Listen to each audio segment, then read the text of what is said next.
in the living room, I have a couple different city skylines of Indy.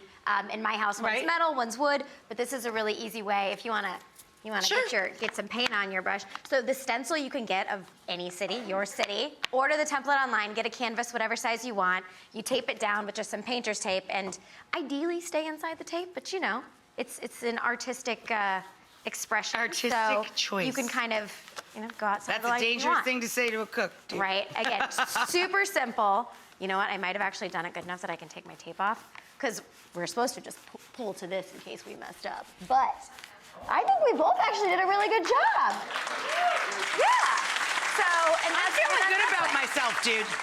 Okay, we had a little. Well, I had a little. We had a little. Whatever. That's the East River. That's the East River. There we go. All right. So again, super easy. And then. I like mine. That's fine. Let's see. I probably messed mine up too. We can pull the tape off real quick. Yeah, I have some rivers too. You're fine.